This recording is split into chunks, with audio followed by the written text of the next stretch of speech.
एउटा मिठाईमा दूध र चिनीको अनुपात 5:3। दूध 750 ग्राम भए चिनीको मात्रा कति होला। अब चिनीको मात्रा सोधेको छ, त्यसैले त्यसलाई पहिला x मान्छौँ। मानौ चिनीको मात्रा बराबर x ग्राम। अब सुरुमा दूध रहेको छ, दूध अपन यो चिनी, दूध अपन चिनी बराबर यो दूधको यहाँ 5 दिएको छ र चिनीको 3 दिएको छ। अब यो माथिको दूध हो, यो 5 दूधको मात्रा, त्यसैले यहाँ दूधको मात्रा यहाँ दिएको छ 750 ग्राम। अब यहाँ 750 ग्राम लेख्छौ र यो चिनीको थाहा छैन, चिनीको यहाँ x मानेका छौ, त्यसैले यसको सट्टामा हामी x लेख्छौ। अब 5/3 बराबर 750 डिवाइड x बराबर यतिको हामी एउटा समानुपात मान्छौँ। 5/3 बराबर 750/x। अब यसमा क्रस गुणन गर्दाखेरि, अब यसमा गुणा गर्दाखेरि 5 into x equal to x into 5 बराबर 3 into 750। x into 5 गुणा गर्दाखेरि 5x हुन्छ र 3 into 750 गुणा गर्दाखेरि 3 into 750 बराबर 2250। त्यसैले यसको सट्टामा हामी लेख्छौँ 2250। अब यसरी 2250 लेख्दाखेरि यहाँ 5x बराबर 2250 भयो। अब यो 5 ले यता डिवाइड गर्छौँ, यसरी डिवाइडको रूपमा लेख्दाखेरि एक लाइन हामी 2250 डिवाइड 5। अब 2250 डिवाइड 5 गर्दाखेरि 450, अर्थात यसको मान कति हुन्छ 450 हुन्छ। त्यसैले अतः चिनीको मात्रा 450 ग्राम हुन्छ। यही नै आन्सर भयो। त्यस्तै प्रश्न अब हामी 2 मा जान्छौँ। 2 मा रहेको छ 1000 लाई 2:3 को अनुपातमा विभाजन गर्नुहोस्। 1000 लाई 2:3 मा विभाजन गर्दाखेरि पहिला यो अनुपातलाई हामी रकम बनाउँछौँ अथवा 2 भागमा गर्छौँ। त्यो भाग गर्नको लागि यदि यहाँ x थप्यो भने 2 मा x र 3 मा x थप्यो भने अनुपातको चिन्ह हट्छ, अर्थात यो 1000 को 2 भागहरू हुन्छन्। त्यसैले यो दुईटाको प्लस बराबर कति हुनुपर्छ 1000। अब यसलाई भाषागत रूपमा लेख्दाखेरि मानौ आवश्यक 2 भागहरू 2x र 3x छन्, जुन जोड्दाखेरि कतिको 1000 को बराबर हुनुपर्छ। त्यसैले 2x + 3x बराबर कति 1000 हुन्छ। अब यस दुईटालाई जोड्दाखेरि 2x + 3x बराबर 5x, 5x बराबर 1000। अब 5 ले 1000 मा डिवाइड गर्दाखेरि 1000 डिवाइड 5। अब 1000 डिवाइड 5 हामी गर्छौँ, 1000 डिवाइड 5 बराबर 200, अर्थात यो कति हुन्छ x बराबर कति हुन्छ 200 हुन्छ। अब यो x को मान हामी 2x र 3x मा राख्छौँ।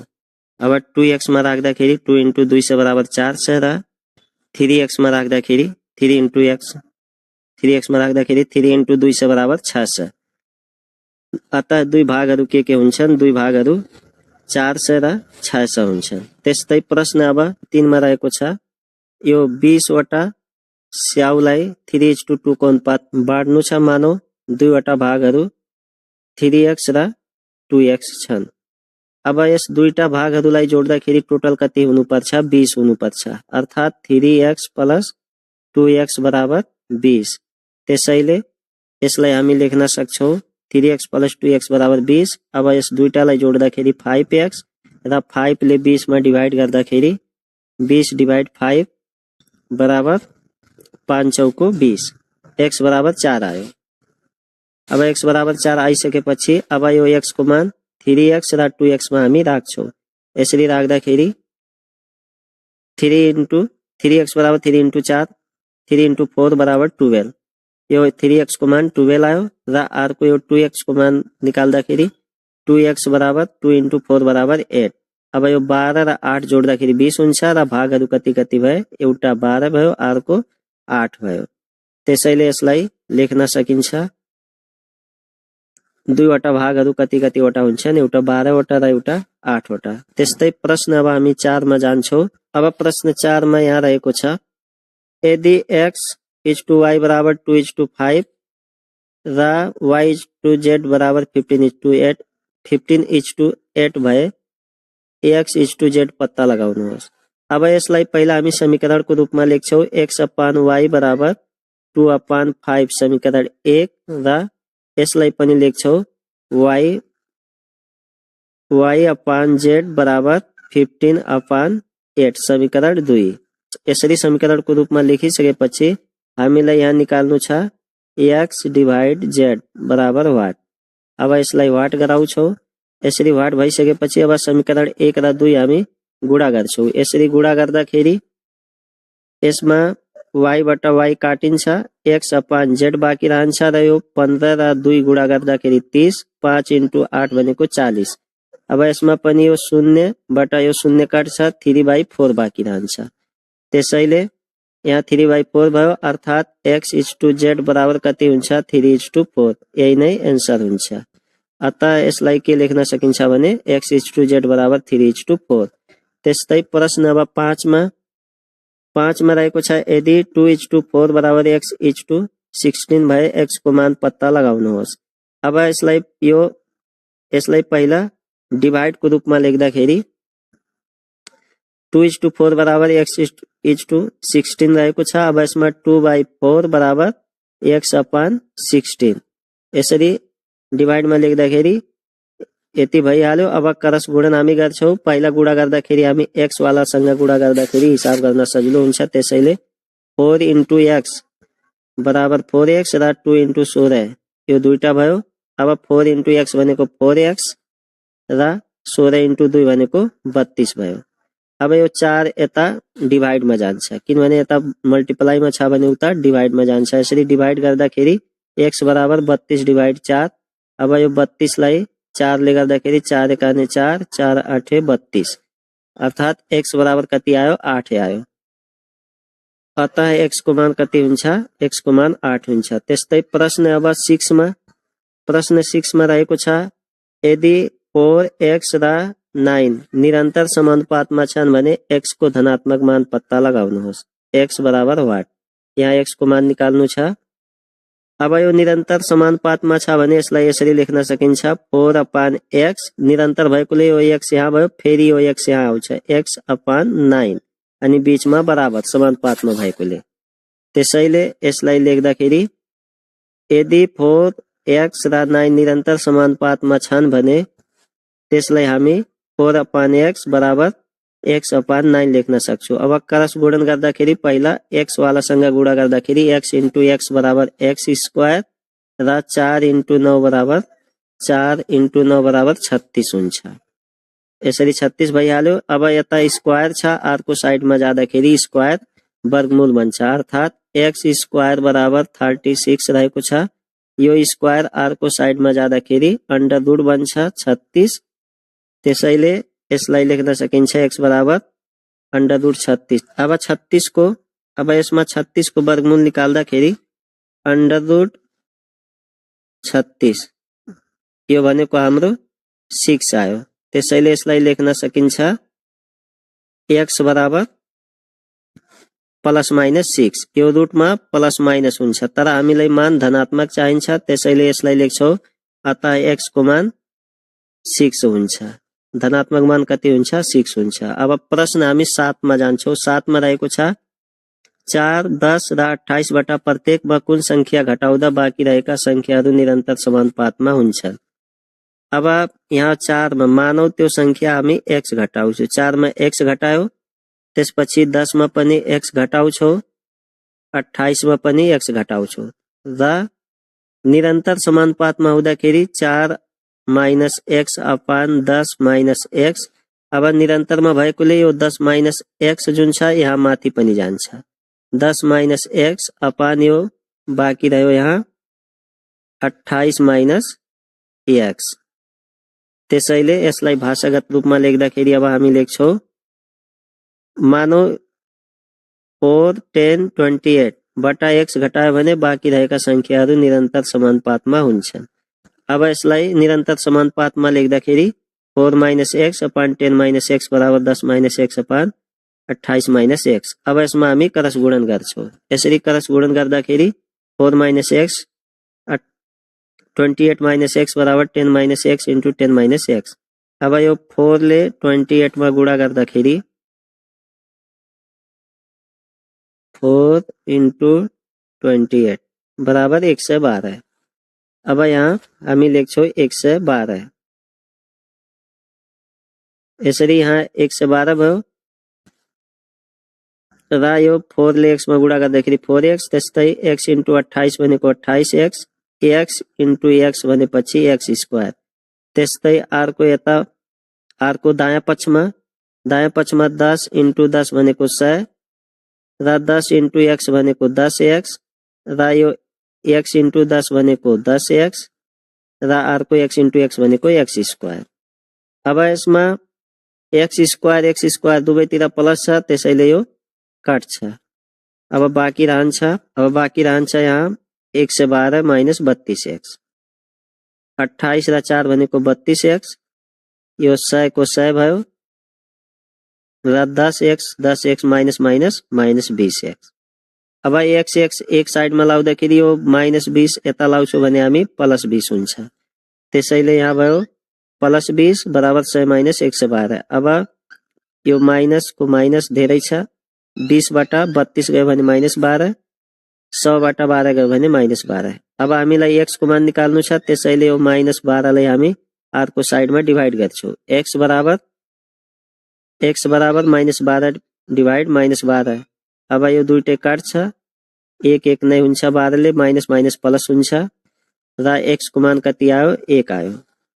अतः यस तीनवटैबाट कति घटाउँदाखेरि समानुपातमा हुन्छ 1 घटाउँदाखेरि यही नै 1 आन्सर हुन्छ। अब प्रश्न हामी 8 मा जान्छौं।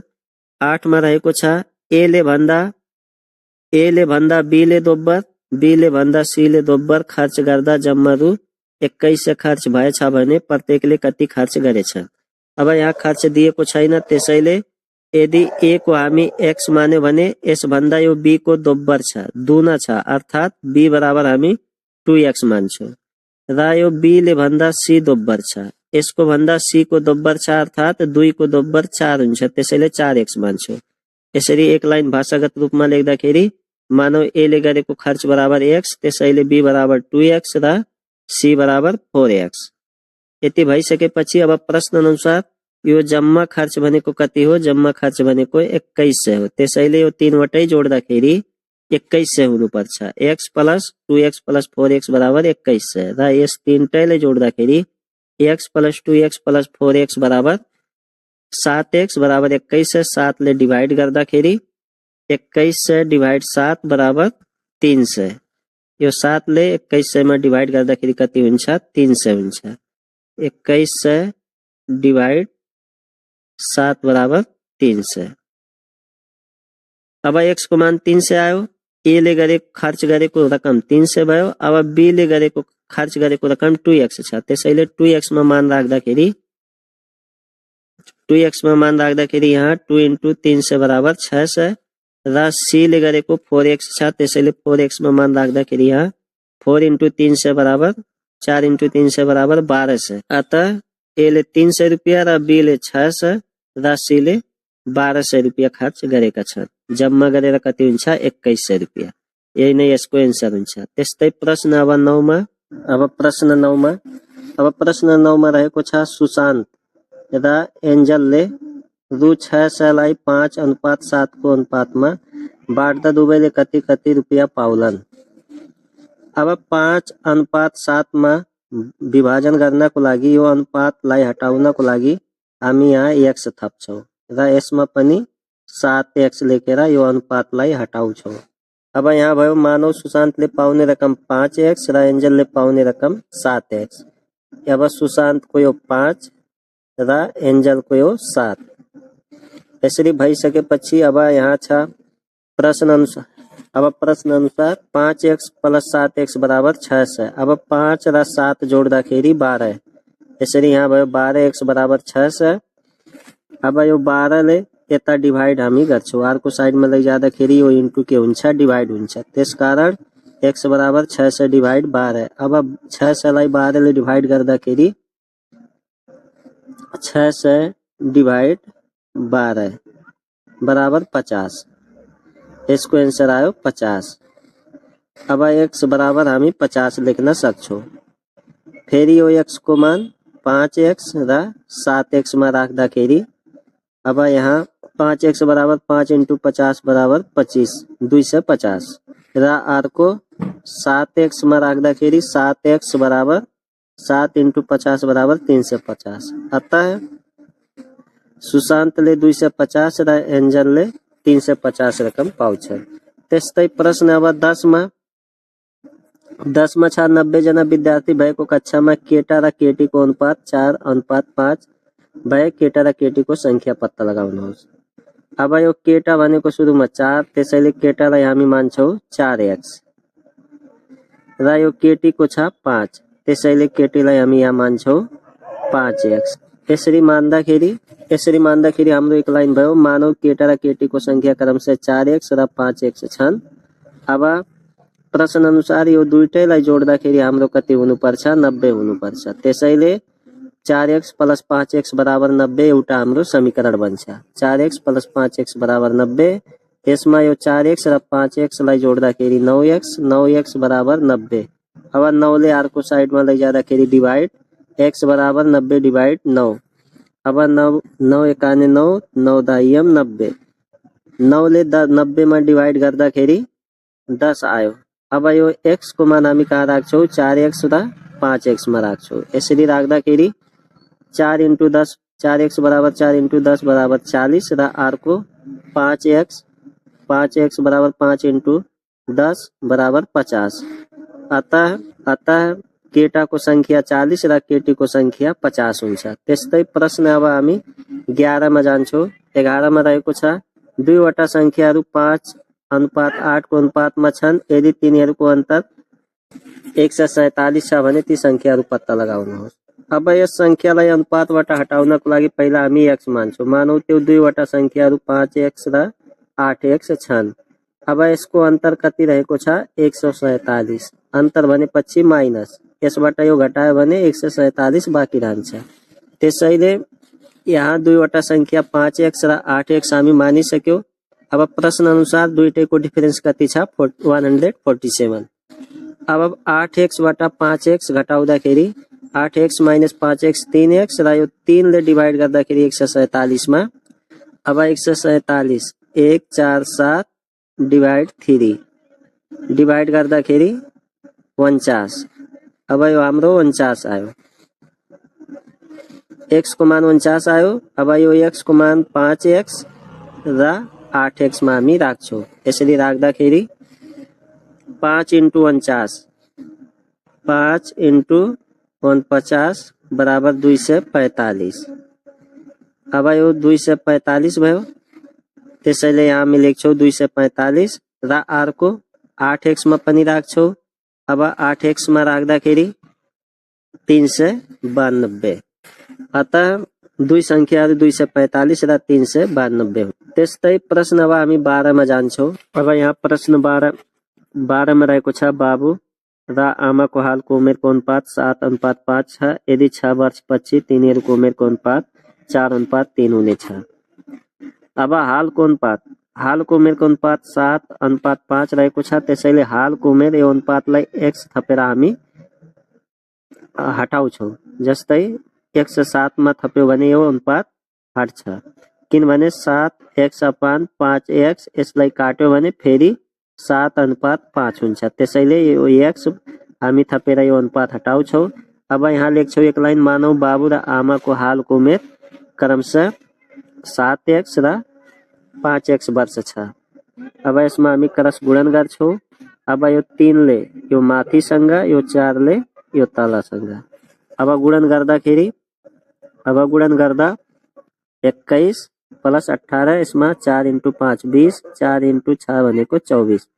यो x यता लाउँदाखेरि 21 - 20 र यसमा 24, यो 18 यता आउँदाखेरि माइनस। अब 21 - 20 भनेको 1x, जुन साइलेन्ट हुन्छ x मात्रै हुन्छ र 24 बाट 18 गयो भने 6। अब यो x को मान हामी 7x र 5x मा यहाँ राख्छौँ। यसरी राख्दाखेरि 7 × 6 बराबर 7×6 = 42 र अर्को 5 × x बराबर 5 × 6 बराबर 30।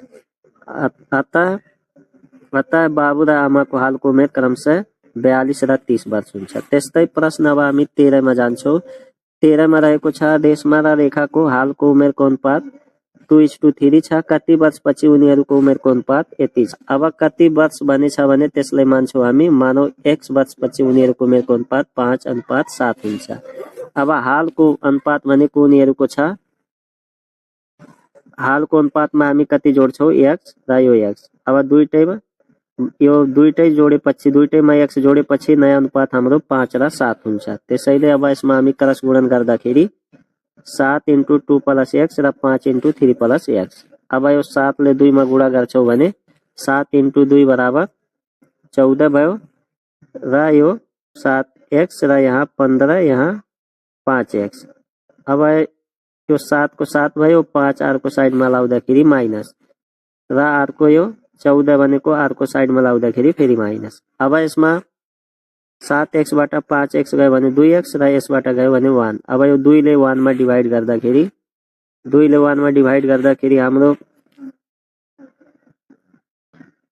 2/1/2 बराबर 0.5। हाम्रो कति आउँछ, 0.5 आउँछ। त्यसैले यसलाई लेख्न सकिन्छ, रेशमा र रेखाको हालको उमेरको आधा वर्षपछि अर्थात् 6 महिनापछि उनीहरूको उमेरको अनुपात कति हुन्छ, 5:7 हुन्छ। त्यस्तै प्रश्न अब हामी 14 मा जान्छौँ। प्रश्न 14 मा रहेको छ 1 किलोमिटर र 700 मिटरको अनुपात निकाल्नुहोस्। अब अनुपात निकाल्नको लागि हामी 1 किलोमिटर माथि र यहाँ 700 मिटर रहेको छ, त्यो 700 मिटर यहाँ लेख्छौँ। अब 1 किलोमिटरमा कति मिटर हुन्छ, 1 किलोमिटरमा 1000 मिटर हुन्छ। त्यसैले 1000 लेख्छौँ, 1000 मिटर अपन 700 मिटर। अब मिटरबाट, अब यसमा मिटरबाट मिटर काट्छ र यो दुईटा शून्यबाट दुईटा शून्य बराबर 10/7। त्यसैले अब यसलाई भाषागत रूपमा लेख्दाखेरि 1 किलोमिटर र 700 मिटरको अनुपात निकाल्दाखेरि 1 किलोमिटर अपन 700 मिटर। अब 1 किलोमिटरमा कति मिटर हुन्छ, 1 किलोमिटरमा 1000 मिटर हुन्छ। त्यसैले यो 1 किलोमिटरको सट्टामा हामी कति लेख्छौँ, 1000। अनुपात निकाल्नको लागि एकाइ बराबर हुनुपर्छ। अब मिटरबाट मिटर कट्छ, त्यसैले यहाँ बाँकी रह्यो 1000 अपन 700। अब दुईटा शून्यबाट दुईटा शून्य कट्यो भने यहाँ बाँकी रहन्छ 10/7। अब यसलाई, अब यसभन्दा लघुत्तम पदमा हामी रूपान्तर गर्न सक्दैनौँ, त्यसैले यसको एन्सर हुन्छ 10/7 हुन्छ। अब प्रश्न हामी जान्छौँ 15 मा। अब प्रश्न 15 मा रहेको छ 1 मिटर र 80 सेन्टिमिटरको अनुपात पत्ता लगाउनुहोस्। अब यसमा पनि अनुपात पत्ता लगाउनको लागि तलमाथि गरेर हामी पहिला लेख्छौँ 1 मिटर अपन 80 सेन्टिमिटर। अब 1 मिटरमा कति सेन्टिमिटर हुन्छ, 100 सेन्टिमिटर हुन्छ। त्यसैले यो 1 मिटरको सट्टामा हामी 100 सेन्टिमिटर लेख्छौँ। अब 100 सेन्टिमिटर यसरी लेखिसकेपछि सेन्टिमिटरबाट सेन्टिमिटर यो काट्छ, बाँकी रह्यो हाम्रो 100/80। अब 100/80 लेख्दाखेरि यहाँ यसमा पनि यो शून्यबाट यो शून्य एउटा काट्यो, बाँकी रहन्छ 10/8। अब यसमा पनि एउटा हामी यसलाई 2 ले काट्छौँ, 2 चौको 8, 2 पंचे 10। त्यसैले यहाँ पनि 5/4 भयो। अब यसलाई अनुपातमा लेख्दाखेरि 5/4। अतः 1 मिटर र 80 सेन्टिमिटरको अनुपात कति हुन्छ, 5/4 हुन्छ। यही नै यसको एन्सर।